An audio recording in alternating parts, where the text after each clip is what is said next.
So, recently I posted a video of how I played 25 hours worth of GameCube games on the Retroid Pocket 4 Pro to give you an idea of how GameCube emulates on the Retroid Pocket 4 Pro. Now, the next step would be to test out PS2 emulation.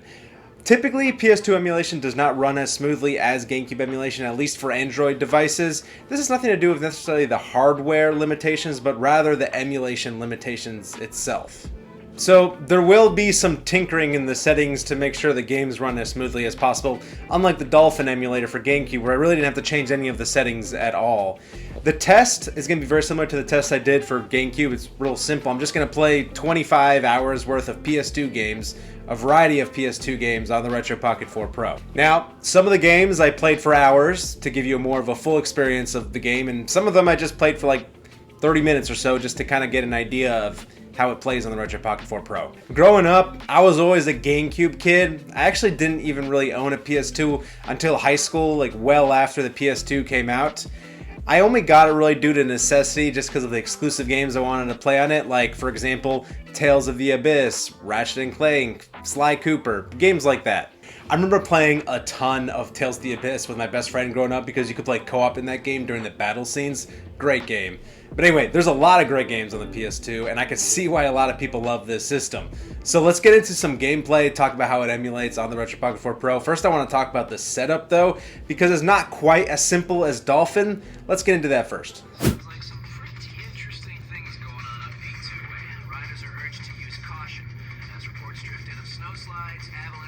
In the past, Aether SX2 was the go-to emulator for PS2 on the Retroid handhelds, as well as other Android-based handhelds. It was really as simple as downloading it for free from the Google Play Store. Granted, the latest version of Aether SX2 had some issues like not working well with front ends and the introduction of ads. You could, however, always download the previous version that didn't have ads and install it manually. However, Aether SX2 stopped development and removed this emulator from the Google Play Store. The only way you could install Aether SX2 would be to download a saved copy from the Internet Archive and manually install it.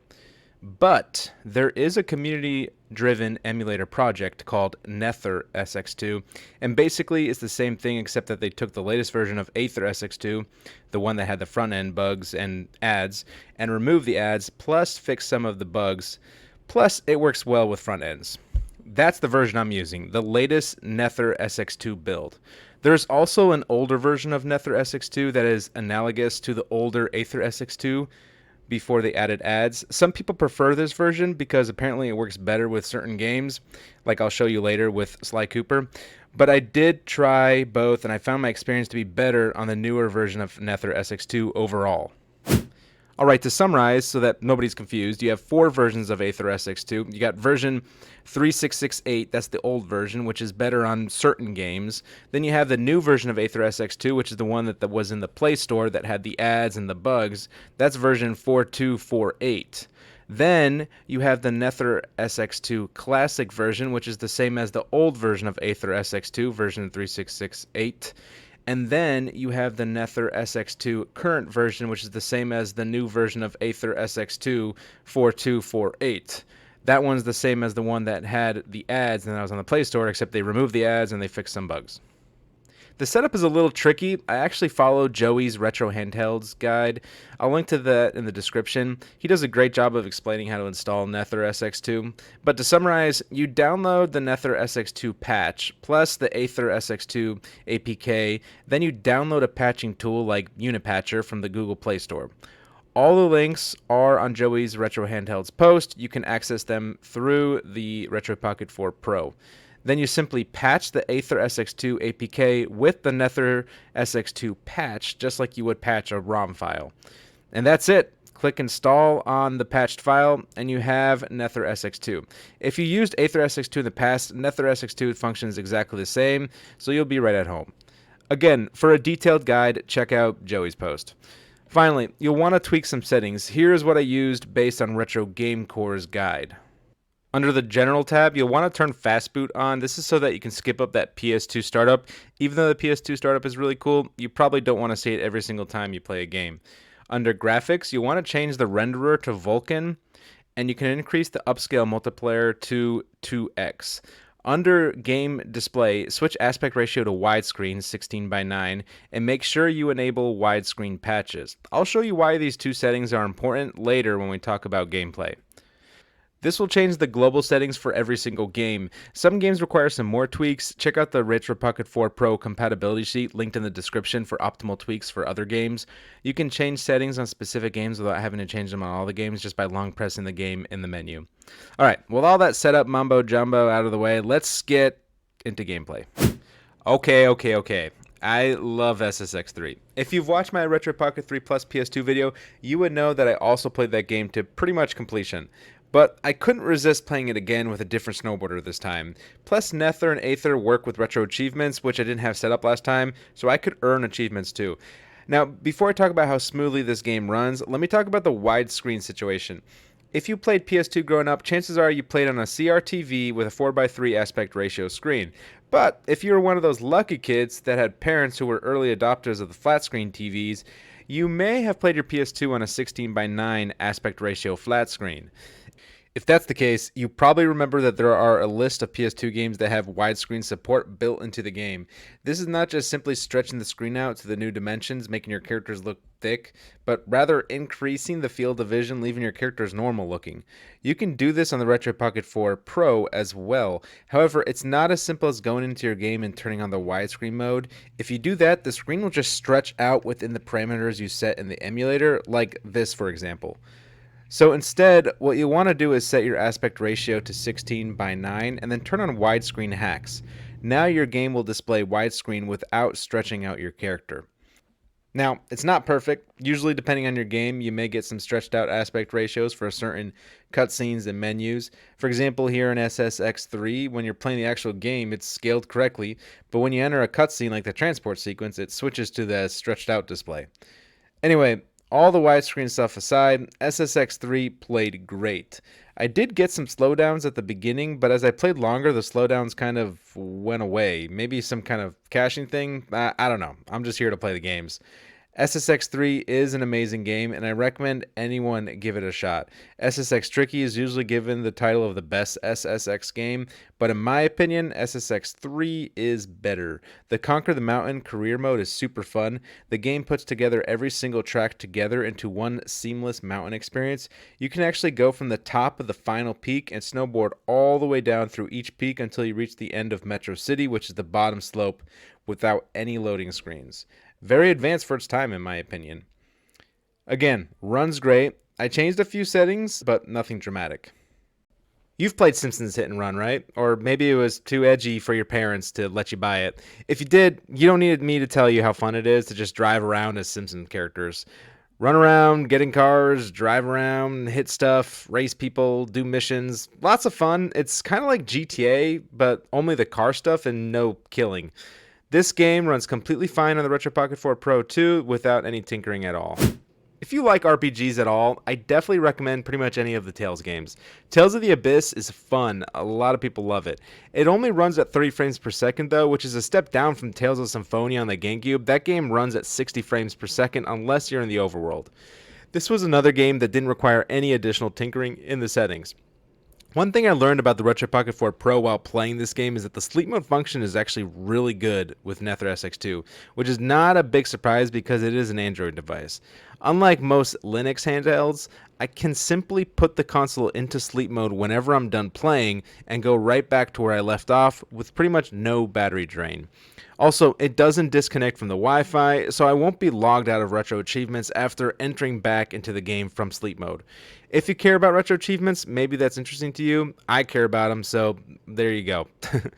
I will say, though, that if you plugged your Retroid Pocket 4 Pro in while it was in sleep mode, after a while it would kick me out of the PS2 game I was playing and put me back into the Nether SX2's menu, which was a little annoying. Only happened when it's charging, though.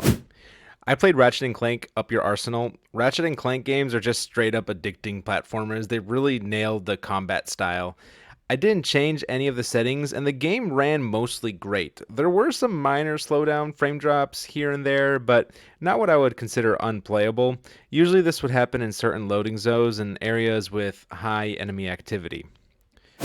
I played a little bit of Destroy All Humans 2, and there isn't much I want to say about it besides that it runs well and that for shooters the sensitivity can be kind of an issue if you play in default settings. Luckily, you can change things like sensitivity and dead zone to help with that. Although the Nether SX2 settings claim that there's a 0 dead zone, which I find hard to believe. I've never used a controller that doesn't have at least a slight stick drift when playing with 0 dead zone, so am I really supposed to believe that there isn't a slight amount of dead zone preset? Anyway, that's some serious nitpicking, so let's move on. Alright, before I get into more PS2 gameplay on the Retroid Pocket 4 Pro, I gotta say that I'm really impressed with this device's performance. I did a comparison video between the Retroid Pocket 3 Plus and the Retroid Pocket 4 Pro in a different video. I'll link to that one in the description and put a little card in the corner just in case you're curious about watching it. But I wanted to say that even though it's kind of nerve-wracking to spend $200 on a retro handheld when you can really get so many other options for a lot cheaper, I think that the dollar value to performance is actually really good and worth it if you really want to get that PS2, GameCube, and beyond performance. Anyway, back to more gameplay footage. Now, if you're into racing games, Burnout 3 Takedown is a fun time. This game runs smooth without any extra tinkering on the settings. For the most part, I'm hitting like 50 frames per second or above.